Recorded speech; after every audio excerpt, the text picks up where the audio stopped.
Welcome everybody back to Star Wars Collector Spotlight. I have Luke Fritz here. We had a quick chat with him before, but now we're going to be able to dive into the good stuff here. Luke, welcome back. It's great to have you. Thanks, Kyle. So happy to be here again. And yeah, something that I've been passionate about for most of my life. I'm excited to talk a little bit about collecting Star Wars CCG for sure. So this is awesome. So you've kind of come to the forefront almost out of obscurity, it seems like. And now that you're taking over the data, you're kind of like the name of the hour, right?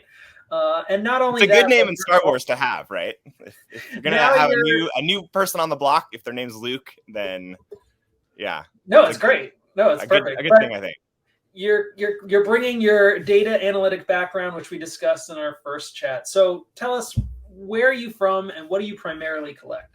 Sure. Yeah. So I'm from Portland, Oregon, United States. I've lived here my entire life. I was born and raised here. However, I do have dual nationality, dual citizenship. My mom is from the United Kingdom. So I've traveled a lot, traveled around Europe. My wife was born in France. And so definitely lots of like adventures and stuff, but I've always called Portland my home, and went to college at Western Oregon University, which is, 45 minutes away from Portland. So never strayed super far away. And yeah, basically just grew up here. In terms of like how I got into Star Wars CCG, I think like the origin story for a lot of us, I was, I think in middle school when the game came out. Maybe it was late elementary school. And it was like 1995, 1996. And this was a time that I had read like all of the expanded universe novels. Like I was really into Star Wars, like just books and novels. And this was before episode 1 was even like a thing. It was not even like on our radar. And so the next like new Star Wars thing was the Star Wars cards. And what I loved right away was like the lore, like reading at the top about the characters, about what was going on. And yeah, I loved it. So one of the things that got me really into it was, you probably have seen this TV ad. And if it's all right, Kyle, I have the ad ready to show. Okay. It. The lore, definitely during a time in the 90s when, things were... Yeah, when there's like nothing new, like, exactly. And so I remember seeing this ad on TV, or maybe like something like this, right? Like, I don't know if this is the only one, but there was this one. Star Wars customizable cards. Heard of them? Should I have? Fight for the galaxy? Indeed. I'm like that. Joe's dark side. Battle for Tatooine. TIE Fighter Power 1. X-Wing Power 3 with torpedo. Who's gonna fly? Big. Yes! I'm not such a bad pilot myself. Then buckle up, because this set's ready to play. Star Wars customizable cards, the galaxy in a box. Each of cards is sorted randomly. So there's that, right? And then I recently came across this home video of like my parents. This is 1997, so like a year or two after the game premieres. Here's me on a plane, yeah. So take a look what I'm doing. This is going to Chicago, 1996, 1997, and it's organizing premiere Star Wars cards on a plane. I don't know why I felt like I need to take my entire binder, but yeah, I think it goes to show for a lot of us, like there's this like deep love and sort of respect for the game. I have questions though. So did you bring like a box and a binder and you're like, I needed to get this done? I must have, right? I must have been so like into this that I was like, I have to take this with me so I can like look at these, right? And as a huge fan of Star Wars, like my name being Luke, my parents named me after like the Gospel of Luke from the Bible, but also Luke Skywalker. I was born in 1986. So it's like 3 years after Return of the Jedi. So it's like a dual name. But like, I think, yeah, growing up, I was like just fascinated with the cards, with the lore, with like just the look of the sets, especially like, starting off for premiere. And yeah, like a lot of happy days going to local card shop and buying a pack and, seeing what was in it. And I felt like I had the worst luck growing up. I think my biggest pull ever was like a white bordered Han Solo growing up. Like, nothing too crazy. But yeah.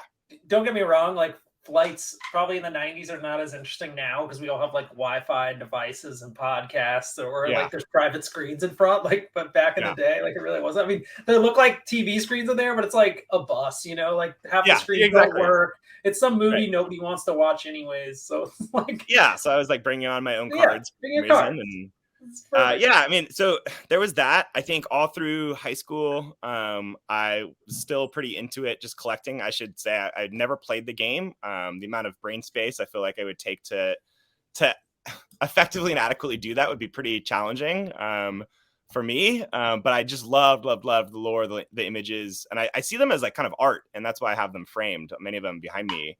And so, yeah, I throughout college kept collecting, and my goal at the time was to complete like the English language master set. I didn't even know that Japanese cards existed at the time. And so eventually did that. I think it was like 2003, 2004 when I finally I think I bought the Terminate foils online, and what I felt like I was completed the set. It's all good. I just put it away in binders for like 15 years. And these are like at my parents' house and just chilling there. Like completely forgot because I was like, I'm done. Decipher's lost the license. There's no new cards coming out. Like I can just sit and be excited that my set is complete. It's just there. And I don't have to think about it. Although it's always fun for me to like consider, I could go back and look at those cards whenever I wanted. Then more recently, I moved to the house I'm currently at. And that was in preparation for our first daughter. And again, I mentioned previously, my wife's name is Alicia. She's from France. And we were naming our daughter. We both really like the name Leia. Leia is a pretty common name in French. It's L with an accent over an E and then an A. And we thought like Star Wars connection, but also just a really cute, awesome, cool name. And so with that in mind, I was like, okay, well, how are we going to decorate the nursery, like our room? And I had remembered that on eBay, I think it's Wild Things Games, have uncut sheets of Endor foils. And on the Endor foil sheet, as I'm sure you know, is a daughter of Skywalker. In fact, I have it right next to me, right over here. So here's my basement, right? And so here is the original, the way I got into the uncut sheet. That is a daughter of Skywalker foil, right? So if my name is Luke, my daughter's name is Leia. I felt like that was the perfect thing to have up in her room as a, Star Wars CCG. Like that's something that I was always into. My daughter's name being Leia, and she's the daughter of Skywalker. And so I bought that sheet, just like, all right, this is fun to have up in the nursery and frame.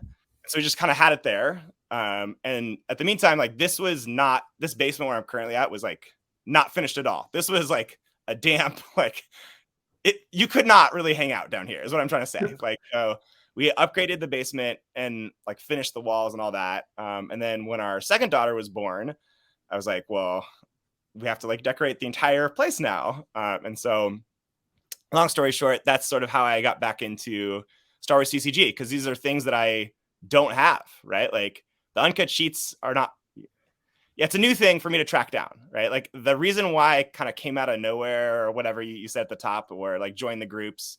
I think I joined the Facebook groups in March because I was like actively seeking out these uncut sheets. Because I had the master set, although it's kind of funny when I joined back up with like Star Wars CCG in the Facebook groups, I had like looked at the collector's encyclopedia that the players committee put out. And I was like, oh, there are a few things that I am missing. Like, an Electro Binoculars white bordered 2-player game, like that has a separate text, or the Eridu Jedi pack that has a separate dot next to Eridu. Like there are like some really, really minute things that the encyclopedia cued me onto that I loved. Like I immediately was like, oh, this is great. So I have to like fully have my English language master set. So I tracked those down. I made sure to move my cards from like the old 3-ring style binders to fixed page binders. And that process like identified any card of mine at all that had any sort of defect that wasn't like near mint or mint. I was like, all right, I'm going to search out those cards now. So yeah, it was a fun process of like transferring it. And then, my newest like obsession, the hobby that's got me back into is like finding these sheets and framing them, which has been a lot of fun. Yeah, that's amazing. Because the sheets are really cool, but so few people have the wall real estate to actually hang them up, right? Right. I have one hanging in my little tight office, but I already have other things committed to it. And I guess I could try and put it in the master bedroom, but I don't know if my wife would like that too much. Right. Like you kind of have to have it in like a, basement area or a game room or something like that where it makes sense to. And my wife was like really understanding and like, was like, yeah, this is cool. If you like this, then like, let's have them up. So yeah, if you want, I could do a quick tour and show you. We definitely want to do that. Yeah. I mean, I think I could get away with maybe doing that in the basement too. But I wanted to know, before you show us around, what is maybe either one you have gotten or has been elusive? Like, what is the most difficult sheet for you to come across, see, or get a hold of? And either that could be one you have or one you don't have. Yeah. I mean, it's hard because like coming into it, like since March, right? Like, some of the sheets are very common. Like most of the sheets that are easily accessible, like anyone can go on eBay and just like sort of buy. But many of them like just so rarely appear. And I think that's for a few reasons. One is like most of them are just in storage. Like people just are like, well, these don't really have that much value. Like it's hard to display. You have to commit to framing them. They don't seem to generate that much money or anything. No, it's not like, you've stumbled upon like, no, I totally get it. Mine was in a cardboard tube for like 15 years. Exactly. Right. It's like, I feel like that's the case. Never taken out. Right. That's probably the case for most of these things where it's like they're kind of in storage away. And so that's a long answer to say, like, there are a few that are just like very challenging to appear, like that I don't really know of many people that have any. So one example, like the Players Committee doesn't even have an image of Cloud City rares, either side, dark side or light side. Like there's just it's not out there. Like we just don't have that. The same thing is true of Reflections 3 foils. Nobody has, to the best of my knowledge or the Players Committee or anything that I've seen, an uncut sheet of Reflections 3 foils anywhere. So those are two that are just like missing in the archives. They're not on the encyclopedia. If anyone sees this and like has a rare sheet of Cloud City uncut or a foil sheet of Reflections 3, they just don't exist. In terms of the ones that do exist, the ones that are like really challenging to track down, Corusant for sure like strikes me as pretty high up there in terms of a hard one. Reflections 2, the foils, I don't think I've seen those on eBay. I know they exist. I've seen a couple photos of them. Just very rare. Yeah, just really, really rare. And they just don't appear that much for sale, for offer, because again, they're mostly probably in storage. People forget about them. I wonder if Wild Things Games had those like early 2000s or something, because they got a hold of a ton of sheets. But they did, yeah, and that was part of my like original way I joined like the Facebook community, is because I went down and visited Wild Things Games in March, because they're in Salem. That's a 40-minute drive from here, and I bought like many of the sheets that are behind me. Like this is the Death Star 2 ultra rare sheet. So I went down in person, got a discount for going down there. And I asked Randy, who's one of the owners of the shop, and was like, hey, how did you come across all these? He's like, when Decipher is going out of business, they were in a lot of debt. It's like unloading pallets full of sheets. And so he was like, yeah, I'll make you a bulk offer. And so the ones that are on eBay from their shop, like they have a fair amount of, I think, like the Endor foil sheets, they just like print those for days. They just have those. They have a ton. And so they're like, I think $40 for the dark side with free shipping, and then like $60 the light side, which are a little bit more in demand, I think. Which, right, like if you were to cut those up, like if you were to professionally have those, like, which is not possible to do, like Decipher is like the only, like some people think that you can just take an uncut sheet and suddenly like make those cards like available, which is not possible. Like I was talking to one person recently who was like, my Tatooine sheet's probably a little bit more value because it has AIs on it. I was like, it really isn't, because it, every Tatooine sheet's exactly the same, and you wouldn't be able to cut out the AIs anyways. So there's really no extra value because that. So there's a few that are very common, is what I'm trying to say. Jabba's Palace is up there. I know you said you have that too. That's not Wild Things, but that one you can buy like the dark side and light side of for $60. But then some other ones that are very elusive. And so that's been a lot of fun for me to try to check down. That's awesome. I didn't know any of that, like hunting down. I don't even know why I bought them. I think they were just like, oh, that's kind of neat, like novel. I was like, maybe I can hang this up. And I think at the time I was like $40-50. I was like, yeah, that's fair price. I'm like, whatever.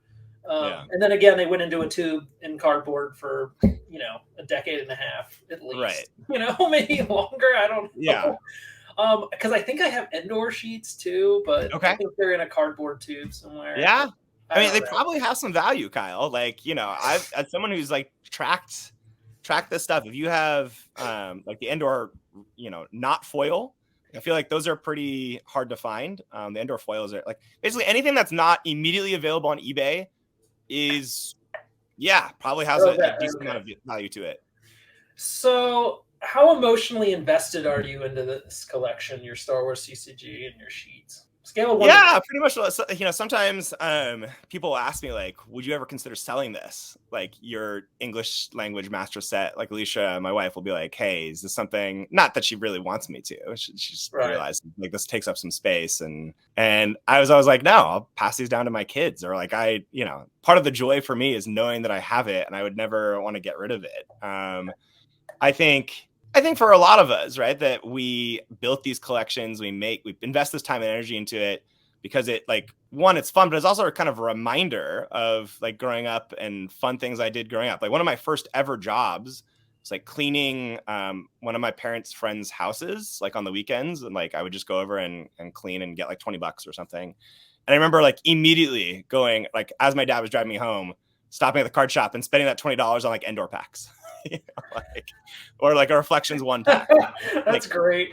You know, like right away. And so, you know, I'm not like an addictive personality. Like I don't. No, but money like, hard to like come this across. is something that like, I really enjoy. Like I love doing. And so maybe that's something that kind of the reflection of that. Yeah, I mean, like you're at the target age where you want to buy this stuff, but you really don't have the means to do it. So you know, buying packs of $2-3, you're like, oh, I guess I could get a few. You know, like it was lucky if you had a $20 bill to like buy a bunch of a mix of packs and stuff. Yeah, I remember those days, but those are like few and far between. I mean, with adult money, I mean, can you imagine? Like if you knew what you know now, you'd be like, yeah, right. I mean, that would be. I'll take all of them, please. Yes. Don't even whatever you got. I mean, yeah, there's some really wild examples. I think I bought my Imperial class Star Destroyer foil from Wild Things Games in 2004 for $25. You know? Oh God. And so like, right, like I have a huge stack of boxes. There were tons of those available for the longest time on eBay. Yeah, there were a lot. Yeah, I know. There was somebody holding on to a bunch of them. People were throwing them in decks. You know. Yeah. Oh my gosh. Wild stuff.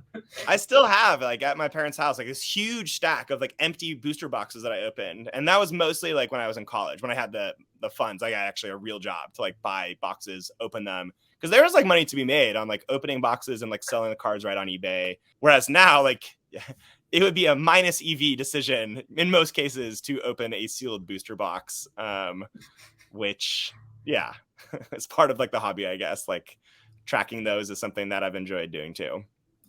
So you're not ripping new product? No, definitely not. Although I do, one of my goals right now, in terms of collecting, is trying to get one sealed pack of everything. So I have everything from English language, like just sealed packs now on the way. But maybe the next is Japanese, a sealed pack of everything. But that Hoth is really a challenging one to well, there's one down on eBay right now. I know. Yeah. Yeah. I mean, if you don't have, I have two, but I did deals like off eBay to get those from people who just had them and like weren't listing them. And I was like, I'll give you this. And they were desperate for money. Yeah. That off network eBay stuff is like gold. If you get anything like that. And that's kind of the fun part about like the Uncut Sheet stuff. Like I went back into the Facebook groups like 6-7 years ago and saw when people like posted about these, like, oh, I have these, anyone interested? And when it was clear that like no one had followed up, like I was like, hey, I'm really interested in this. Like, you know, I know that you never listed this on eBay or anything like that. And so like that actually just recently last week resulted in me acquiring like Tatooine sheets, enhanced Cloud City sheet, Endor sheets, like from this guy who had posted like 6 years ago in the group, like, hey, I have these available, and nobody bought them from him. So now he just didn't list them again, just like he just never listed them again, just had them in storage, like I said. So like it's sort of that detective work, like I really enjoy, of like trying to track down, okay, well, who possibly might have something here. Yeah. And then some people are like, rightly so, like I'll contact them and they'll be like, this can be had, but at a price that you would just be silly to pay. You know, like, like, I'm not going to pay thousands of dollars for a sheet, right? Like if one appeared on eBay, then like, I would make a really like competitive bid, but like if nobody else is not yet, at least not yet. Yeah. Right. Like, not yet. Sure. Yeah. Maybe, I don't know, maybe in 10 years, like I've tracked these and like, this is my one shot ever at a Reflections 2 light side foil sheet. I'd be like, okay, this is. You never know. Yeah. I don't know. I feel like playing the long game here. Like I got time. Like I don't have to like immediately figure this out, but I do. Like if I see a sheet that's available that I don't have, like I'd really try to pursue it right away for sure. Okay, so let's move on to our Blitz questions. I'm going to ask you a series of just general Star Wars opinions. All right, so the point of these is to be kind of quick, just to kind of get a sense of where your fandom lies and what you like and dislike. So first question, what is your all-time favorite Star Wars movie and why? Return of the Jedi. Return of the Jedi is a movie, as you know, about like a redemptive story between a father and a son. My father passed away when I was, this is like, this was 9 years ago in a couple days, right? So, sorry to hear that.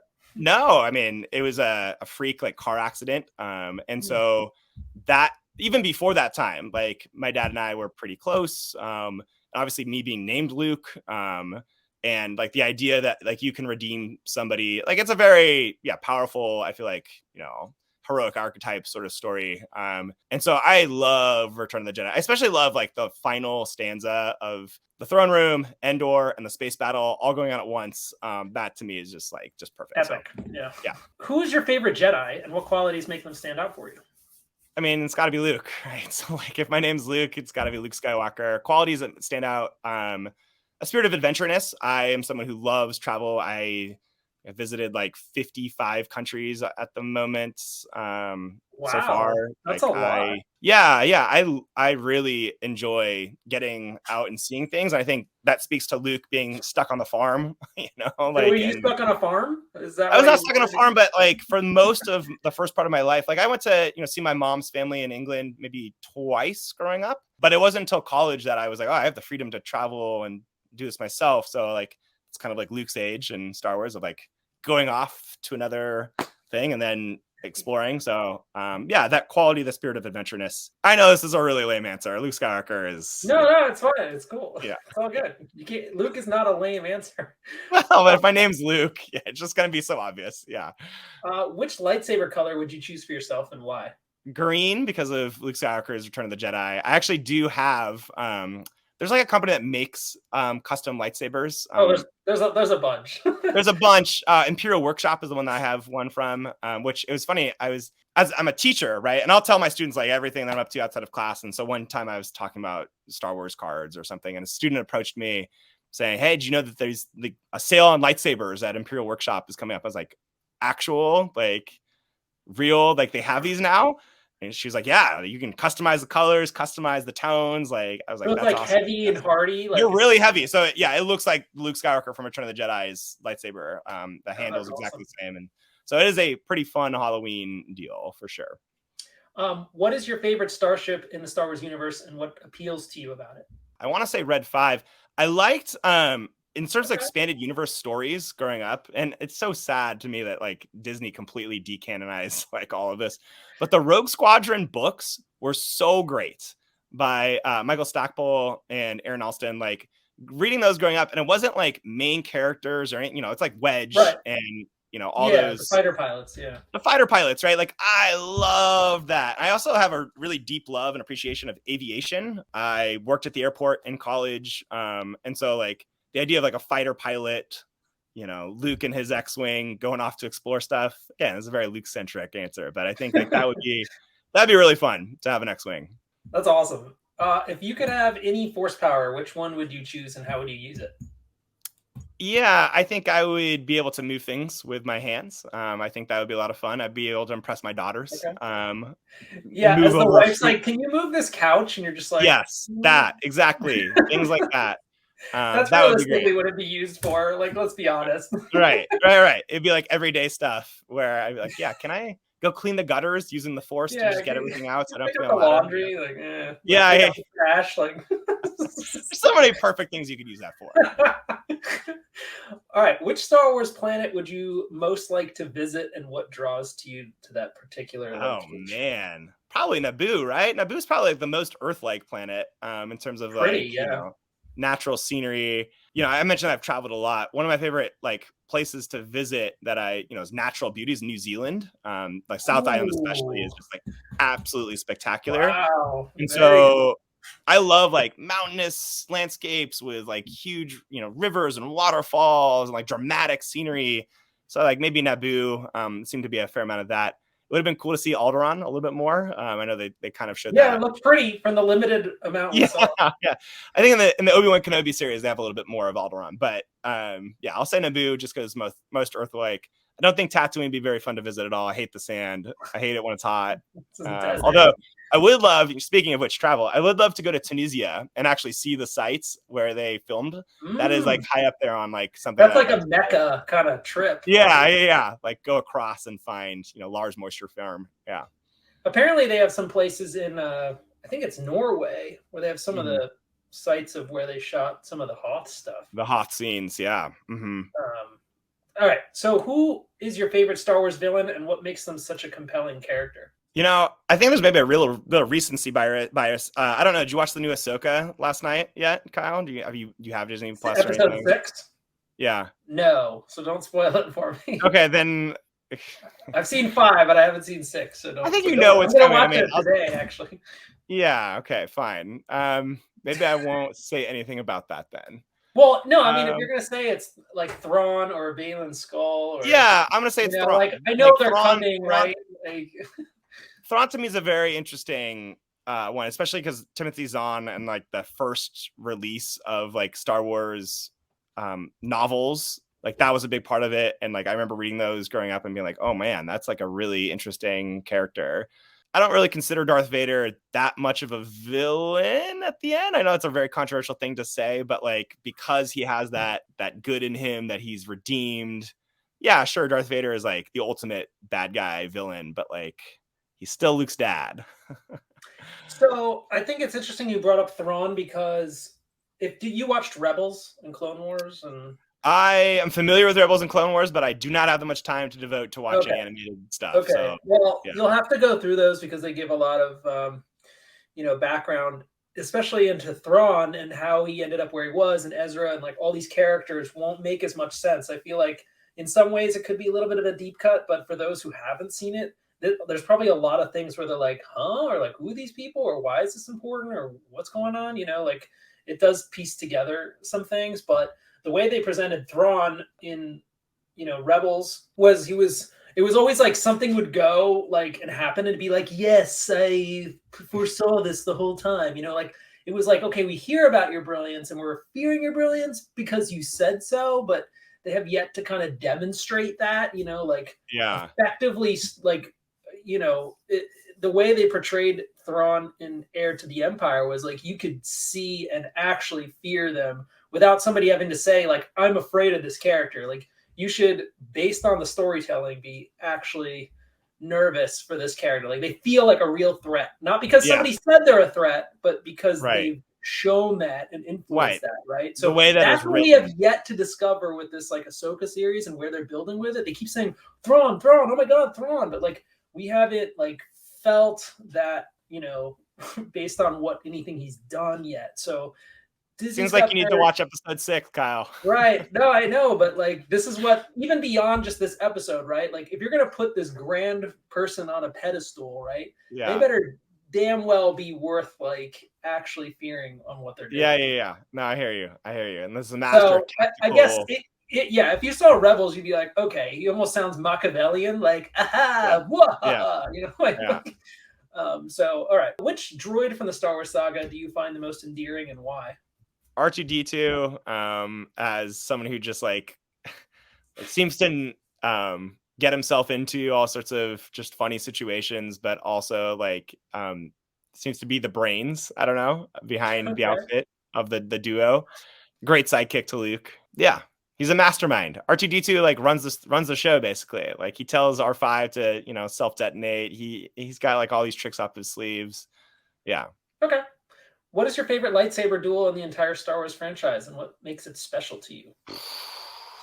Yeah, I'm gonna say Luke and Vader in Return of the Jedi. What makes it special is, again, like the idea that Luke is trying to redeem his dad, but it's also in front of the Emperor. And then, right at the end, he tosses his lightsaber away and says, "You failed. Like, I'm a Jedi like my father before me," having just beaten his dad. And then that the whole thing is perfect. It's great. Like, and Well, the lightsaber stakes duel, are really high. Like, it's not stakes just are one impossibly high. person versus one person, right? Right. This is the fate of the Force. This is the fate of the rebellion. This is the fate of Endor. Like, this is the fate of, like, there's just so many things at play that are all resting on each other, working out, like everything has come to this point. And that is the emotional, like, climax of all of it, right? All condensed in. We have yet to see, anything where that stakes are so high. I mean, even Duel of the Fates gets close, right? Because, like, Naboo's fighting for their freedom. There's a Starship battle, and Obi-Wan and Qui-Gon are fighting Maul for the fate of this boy, the Force, all of that. So Lucas did do a good job of, like, bringing all these things together. So it's more than just a one-off fight. There's a bunch of those, but nothing where the stakes have been ever emotionally higher, right? Yeah. So much on the line. I love it. Absolutely. If you were to join either the Rebel Alliance or Galactic Empire, which side would you choose and why? This is so easy. The Rebel Alliance. Yeah. Come on. I'm just not at my heart like I'm just too much of a goody two-shoes. Like yeah. But then a goody two-shoes could be somebody who follow the rules. That's true. I am a rule follower, but I am not somebody who, like, actively subjugates people. Yeah. Who's your favorite non-human character in Star Wars, and what about them resonates with you? Oh, gosh. There's so many non-human characters in Star Wars. There sure are. Oh, my God. I think the easy answer is Chewie, as someone who's so loyal, has, like, serves this life debt. In the expanded universe, there's, like, this... Yeah, this is, long ago, non-spoiler, but Chewie, like, sacrifices himself in the New Jedi Order. Which I really was like, wow, that's incredibly powerful, compelling. God, yeah, there's so many. That is great. Like, I don't know, have an immediate off the top answer in terms of a non-human person, but Chewie's like an easy one, I'd say. Okay, so what is your favorite line or quote from the Star Wars films, and why does it resonate with you? I'm a Jedi like my father before me. Again, the idea of Luke being redeemed, or Luke redeeming his father at the end of Return of the Jedi. That, the idea that, like, you can choose between good or evil, and you choose good. That is my favorite line. Love it. If you could have a mentor from the Star Wars universe, who would you choose, and what wisdom would you seek from them? It's hard to top Yoda as a mentor, right? Like, in terms of, like, all-knowing, hundreds of years of knowledge. Luke. Sure, but what would you ask him? I'd ask, I don't know. How could I prevent the fall of the Jedi Order? No. How could I set up a long-lasting Jedi resurgence if I'm Luke Skywalker that doesn't, result in... Would he want that?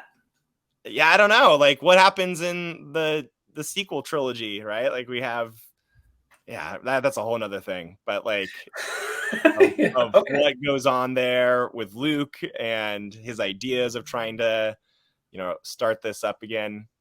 Yeah, I don't know. I would say Yoda as a mentor is a good one, though. Okay. What is your favorite Star Wars spinoff or standalone film from the Disney era, and why? I like Rogue One. I like the cinematography of Rogue One. I like photography, something that I really appreciate and enjoy. When I travel and stuff, I take lots of photos and sometimes frame them and all that. So I think that is really well done in terms of, like, how that's shot. Yeah. Okay. In terms of a series, like, so if it's movie, it's Rogue One. I really like Andor. I mean, that's a very popular answer, but Andor as a series so far of exploring some of those interesting themes, I appreciate. The ground floor, right? Yeah. Which Star Wars species or alien race do you find the most fascinating, and why? I say the Mon Calamari. I think that as a how do they get to be spacefaring? How do they like build these interesting huge ships? Like the idea of like Admiral Akbar coming out and like controlling and contributing to the rebellion. The rebellion is built on so much like non-human input and life, where the Empire is so clearly exclusive of aliens, except for like when they have the bounty hunters aboard, and even then the Imperials are like, we don't need their scum here. Right? Humanoid, right? Yeah, right. Like for the most part, the Empire is very white male, and so to like have a completely separate alien species controlling the rebel fleet, building Home One, liberty, independence. That to me is interesting. What is your favorite lightsaber design or hilt style, and what attracts you to that particular design? The Luke Skywalker Return of the Jedi one that I again have. It's upstairs, but like so the one you got was like you wanted a replica of that. You're like, yeah. Because otherwise you could design custom ones, right? That's right. No, I wanted the one that was exactly the same. Again, favorite movie. If you were hired to act in the next Star Wars movie or show, what would you want your character to be like? Ooh, what's the show though? Like if it's I don't know. I'd like my character to be a guide of some sort, some sort of person who can help lead the way or point the direction in a helpful way. My profession is being a teacher, so as something that is like being a teacher, I would like to do that. Okay. Who is your least favorite Star Wars character, and what specifically don't you like about them? Yeah, I'm gonna have a really controversial answer on this. Boba Fett is not interesting. Really? Yeah, no, I never got into him growing up. The idea that like he loses so easily in Return of the Jedi. Like if you just see what happens, like, and then the more recent, like the Book of Boba Fett, I didn't find all that interesting or compelling either. Him coming to reclaim Jabba's palace's throne. If you put me on the spot on like one thing that I don't know. I don't find him all that interesting. Okay. So on the flip side of that, then, who's your favorite bounty hunter in the Star Wars galaxy, and what makes them stand out? Ooh.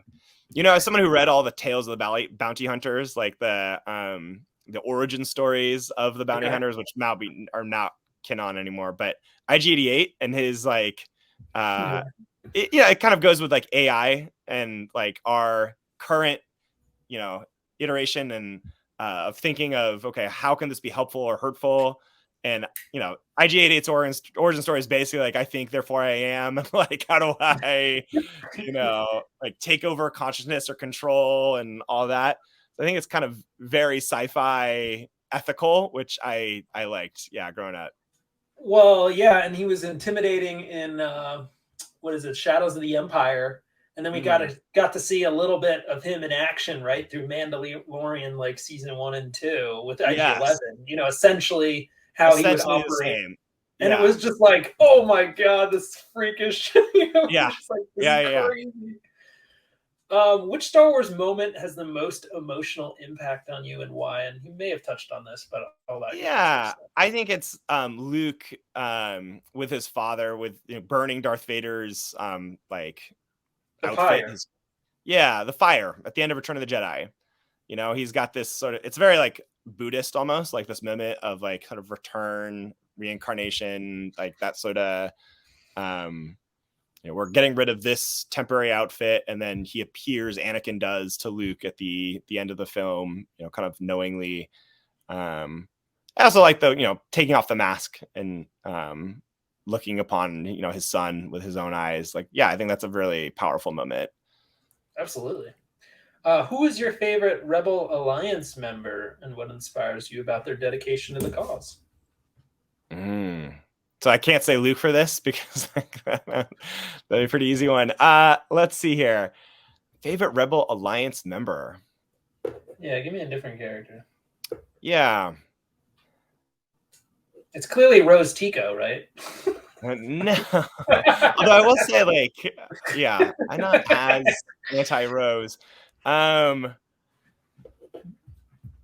So in the Rogue Squadron book, this is a deep cut, man. This is a pretty deep cut if you know the Rogue Squadron.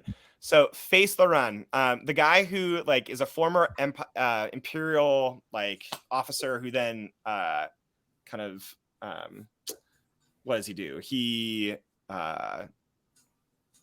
turns, I guess. He goes to the Alliance, and he's really good at like analyzing people's walks and gaits. He's also good at like playing, like dressing as somebody and pretending, and like he's sort of like a skeleton key that unlocks a lot of like the Rogue Squadron like books.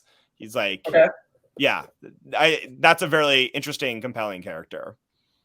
Okay. What Star Wars species or alien race would you want as your loyal companion, and why? Oh, it has to be Chewie. What? Like, that guy with the bowcaster, like, he's like a bouncer. Like, anything you go, no one is gonna like mess with you if you have Chewbacca next to you. Like,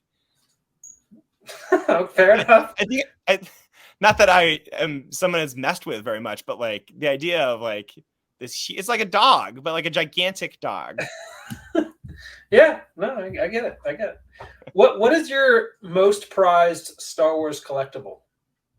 Oh man, it's a Luke Skywalker Jedi Knight. I don't know if I would say like it's the uncut sheet, which I think he's like right behind me up here. But yeah, it's probably the Death Star 2 non-foil Luke Skywalker Jedi Knight ultra rare, which, you know, is not my most expensive card, but like again, if it's my favorite film, yeah. Okay. What's your biggest regret from your collecting journey? Oh man, yeah, that I didn't buy a bunch of boxes and just have them. Like for now, like yeah, when such as all, but yeah, I think this is the case for a lot of us. Like I opened a ton of sealed products, especially in college, and I'm pretty good at like now, like I have all the packs for the most part up in my room. I'm pretty good at like not opening stuff if I, know that like I just want to have it to hold on to. Like well, you have one. You have one of each. You said I have one of everything. Yeah, but you have extra, or just the one of each? Just the one of each. Okay. Because I mean, right? Like if I open it, there's nothing in there that I wouldn't already have. Like there's no incentive for me to open a Reflections pack or something because, like, right? It's yeah. I mean, unless you want to get something really minty fresh to grade, maybe. Yeah, sure. Yeah. But like that's about it. Yeah. I have a bunch of really good minty fresh stuff already that I probably could send in for grading. Yeah, no, I know. Yeah, biggest regret is probably not. Yeah, I mean, currently, like biggest regret is that I didn't join the community a little earlier because, like, many years ago, I could have acquired so many more of these sheets without like the amount of time and effort that it's currently taking me to invest to try to get into them. Because like I'm still missing like 6 that are attainable. So yeah, they're only unattainable until they're not, I know. Well, eventually they'll pop up. Like someone's gonna, either watch this or they'll post on Facebook. I discovered this in storage. So if you have a Hoth, a Dagobah, Corusant feed, Reflections 1 or Reflections 2 sheet out there, please get in touch. I think Corusant is something that's on the back of my mind because the boxes have become very expensive. The packs are not for sale very often, and when they are, they're expensive, but they're not talked about that much.